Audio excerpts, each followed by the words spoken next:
আসসালামু আলাইকুম এফএনএফ কুকিংয়ে আপনাদের সবাইকে ওয়েলকাম জানাচ্ছি নরম তুলতুলে ফুলকো আলু পরোটার আজকের এই রেসিপিটি দেখার জন্য। আলু পরোটা আমরা কম বেশি সবাই তৈরি করতে পারি, তবে পারফেক্ট ফুলকো আলু পরোটা তৈরি করতে গেলে আমরা সবাই কম বেশি যে প্রধান সমস্যার সম্মুখীন হই সেটা হচ্ছে পরোটাটা বেলার সময় ভেতরে যে আলুর পুরটা আছে সেটা বের হয়ে আসে, আর পরোটার পুরটা বের হয়ে যাওয়ার কারণে পরোটাটা ভাজার সময় আর ফুলকোও হয় না। পারফেক্ট ফুলকো পরোটা তৈরি করার সময় এখানে আমি বেশ কিছু প্রয়োজনীয় ছোট ছোট টিপস শেয়ার করেছি। আশা করছি সেই টিপসগুলো হুবহু যদি আপনারা ফলো করে পরোটাটা তৈরি করেন তাহলে আপনাদের ক্ষেত্রে প্রত্যেকটা পরোটা ঠিক এরকমই ফুলকো হবে।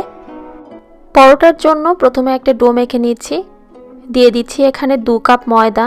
ময়দার পরিবর্তে আপনারা কিন্তু চাইলে এখানে আটা দিয়েও একই রকমভাবে পরোটাটা তৈরি করতে পারবেন। তারপর দিয়ে দিচ্ছি এখানে হাফ টিস্পুন লবণ, বা আপনি আপনার টেস্ট অনুযায়ী লবণটা দিবেন। চিনি দিয়ে দিচ্ছি 1 টিস্পুন। তারপর তেল দিয়ে দিচ্ছি এখানে 2 টেবিল স্পুন। 1 কাপ ময়দার জন্য এখানে 1 টেবিল স্পুন তেল দিতে হবে, সেই হিসেবে এখানে 2 কাপ ময়দার জন্য 2 টেবিল স্পুন আমি তেল দিয়ে দিলাম। তেলটা দিয়ে দেওয়ার পর এখন শুকনো উপকরণগুলো ভালোভাবে একটু মিশিয়ে নিচ্ছি। তারপর নরমাল তাপমাত্রায় থাকা পানি অল্প অল্প করে দিয়ে এখানে একটা পরোটার জন্য মোটামুটি নরম করে একটা ডো মেখে নিচ্ছি। রেগুলার পরোটার ডো ঠিক যেমনটা হয় ঠিক সেরকমভাবে এখানে ডোটা মেখে নিতে হবে, তবে ডোটাকে একটু চেষ্টা করবেন খুব বেশি শক্ত করে না মেখে নিতে, অর্থাৎ একটু নরম করে ডোটা মেখে নিলে পরোটাটা বেলার সময় ভেতরের পুরটা বের হয়ে আসে না, এতে করে পরোটাটাও খুব তাড়াতাড়ি ফুলে যায়। কিছুক্ষণ ডোটা মেখে নেওয়ার পর আরও সামান্য পরিমাণ তেল দিয়ে এখন ডোটাকে আবারও একটু মেখে নিচ্ছি, তাও প্রায় হাফ টিস্পুনের মতো তেল দিয়ে আবারও একটু মেখে নিলাম। তো একটু সময় নিয়ে এখানে ডোটাকে আমি ভালোভাবে মেখে নিয়েছি। এখন একটা ঢাকনা দিয়ে ঢেকে ডোটা আমি রেস্টে রেখে দিচ্ছি জাস্ট 15 মিনিটের জন্য। এরই ফাঁকে আলু পরোটার জন্য ভেতরের পুরটা তৈরি করে নিব। আগে থেকে সেদ্ধ করা 4টা আলু একটা গ্রেটারের সাহায্যে এভাবে আমি একটু গ্রেট করে নিচ্ছি। আপনারা চাইলে এখানে গ্রেটারের সাহায্যে এটা গ্রেট করে নিতে পারেন, আবার চাইলে হাত দিয়ে এটা ভালোভাবে ম্যাশ করে নিলেই হবে। তবে গ্রেটারের সাহায্যে যদি এটা গ্রেট করা হয় তাহলে আলুর যে পুরটা আছে সেটা অনেক বেশি সফট হয়, অর্থাৎ আলুর পুরের ভেতরে কোনো ধরনের দলা বেঁধে থাকে না। সম্পূর্ণ আলুগুলোকে গ্রেটারের সাহায্যে গ্রেট করে নেওয়ার পর এখন দিয়ে দিচ্ছি 2টো কাঁচা মরিচ কুচি। তারপর দিয়ে দিচ্ছি হাফ টিস্পুন চিলি ফ্লেক্স। তারপর দিয়ে দিচ্ছি হাফ টিস্পুন ভাজা জিরার গুঁড়ো। 1/4 কাপ দিয়ে দিচ্ছি এখানে পেঁয়াজ বেরেস্তা। ফ্রেশ ধনিয়া পাতা কুচি দিয়ে দিচ্ছি এখানে প্রায় 3 টেবিল স্পুনের মতো আছে। লবণ দিয়ে দিচ্ছি স্বাদ মতো। প্রথমে পেঁয়াজ, কাঁচা মরিচ এবং ধনিয়া পাতার এই মিশ্রণটাকে হাত দিয়ে মেখে অনেকটা নরম করে নিতে হবে। যখন পেঁয়াজ মরিচের এই মিশ্রণটা মেখে নেওয়ার পর নরম হয়ে আসবে সেই পর্যায়ে আলুটা একসঙ্গে দিয়ে মেখে নিতে হবে। আর ঝালটা কিন্তু আপনারা চাইলে এখানে আপনাদের টেস্ট অনুযায়ী আরও একটু বাড়িয়ে বা কমিয়েও নিতে পারবেন। আলুর এই মিশ্রণটাকে কিছুক্ষণ মেখে নেওয়ার পর এখন দিয়ে দিচ্ছি 1 টিস্পুন ঘি। তবে পুর তৈরিতে ঘিটা দিলে দেখবেন যে খুব সুন্দর একটা ফ্লেভার পাওয়া যাবে, এতে করে খেতেও বেশ ভালো লাগবে। ঘির পরিবর্তে আপনারা চাইলে এখানে সরিষার তেলটাও দিতে পারেন যদি আপনাদের ইচ্ছে হয়। তো আলুর পুরটা রেডি হয়ে গিয়েছে।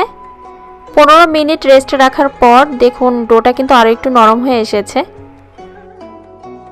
এখন পরোটার এই ডোটাকে আরও একটু সময় নিয়ে ভালোভাবে মেখে নেওয়ার পর সমান 5 ভাগে ভাগ করে কেটে নিয়েছি।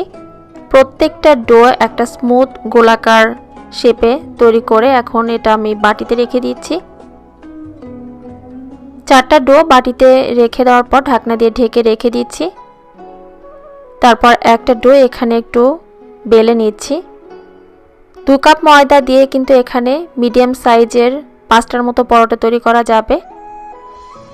তবে পরোটার সাইজটা যদি আরও একটু ছোট করেন সেক্ষেত্রে 6টার মতো পরোটাও তৈরি করতে পারবেন। ডোটাকে একটু মোটা করে বেলে নেওয়ার পর মাঝখানে দিয়ে দিচ্ছি আলুর পুরটা।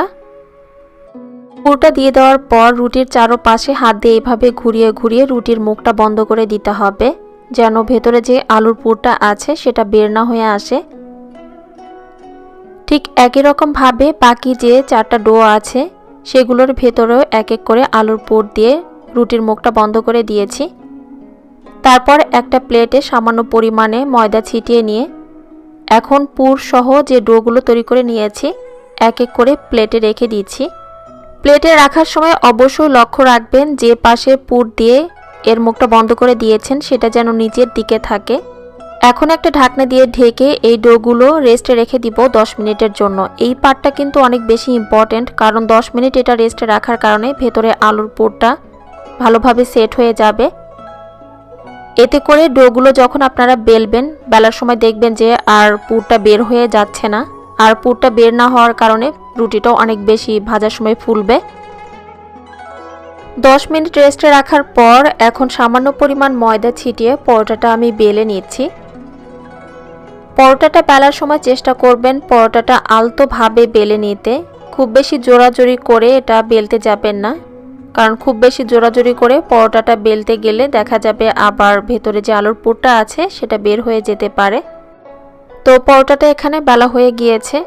রেগুলার রুটি বা পরোটার থেকে কিন্তু আলু পরোটাটা একটু মোটা করে বেলে নিতে হয়, কারণ এই পরোটাটা খুব বেশি পাতলা করে বেললেও কিন্তু ভেতরের পুরটা বের হয়ে যেতে পারে। আর পরোটাটা এখানে ঠিক কতটা মোটা করে বেলে নিয়েছি সেটা আপনাদেরকে একটু দেখিয়ে দিলাম। এখন একটা করে পরোটা বেলে নেওয়ার পর চলে যাচ্ছি ভেজে নিতে। ভাজার জন্য চুলা একটা প্যান বসিয়ে দিয়েছি, তারপর দিয়ে দিচ্ছি পরোটাটা।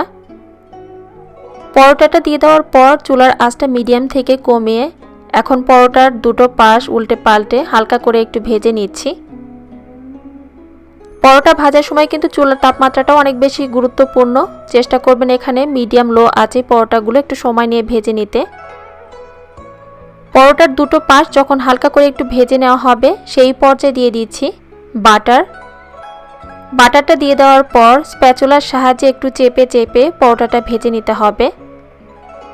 আর একটু লক্ষ্য করে দেখুন পরোটাটা কিন্তু এই পর্যায়ে ফুলতে শুরু করেছে।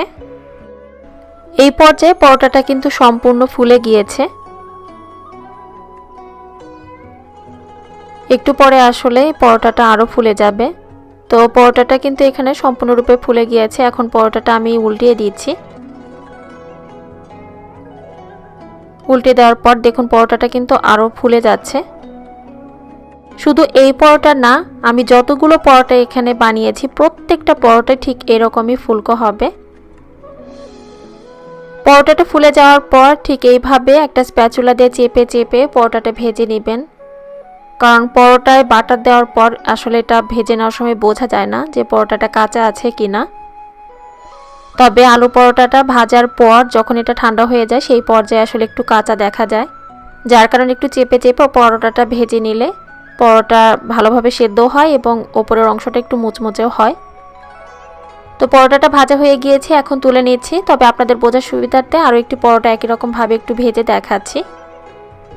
একই প্রসেসে এখানে পরোটাটা আমি ভেজে নিচ্ছি, অর্থাৎ চুলার আঁচটা মিডিয়াম লোতে রেখে এখানে পরোটার দুটো পাশ ভেজে নেওয়ার পর দিয়ে দিলাম বাটার। বাটারের পরিবর্তে কেউ চাইলে এখানে তেলটাও দিতে পারেন, সমস্যা হবে না।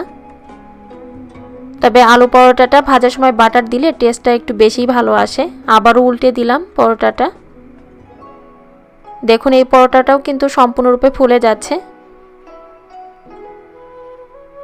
আসলে আমি যে ছোট ছোট টিপসগুলো এখানে পরোটা তৈরিতে আপনাদের সঙ্গে শেয়ার করেছি, প্রত্যেকটা টিপস যদি আপনারা হুবহু ফলো করেন তাহলে আপনাদের ক্ষেত্রেও দেখবেন যে পরোটাটা ভাজার সময় এরকম ফুলকোই হবে।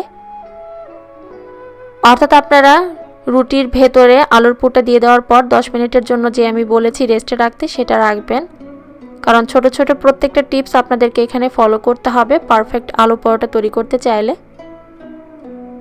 তো এই পরোটাটাও ভাজা হয়ে গিয়েছে। এই পরোটাটা এখন আমি তুলে নিচ্ছি। সবগুলো পরোটা একই রকম ভাবে ভেজে নেওয়ার পর একটা সার্ভিং প্লেটে তুলে নিয়েছি। পরোটার ভেতরটা কেমন হয়েছে সেটা আপনাদের বোঝার সুবিধার্থে একটু পরোটাটা আমি ছিঁড়ে দেখাচ্ছি। দেখুন পরোটার ভিতরে আলুর পুরটাও কিন্তু স্পষ্ট বোঝা যাচ্ছে। তো চেষ্টা করেছি প্রয়োজনীয় সমস্ত টিপস সহকারে ফুলকো পারফেক্ট আলু পরোটার আজকের এই রেসিপিটি দেখানোর জন্য।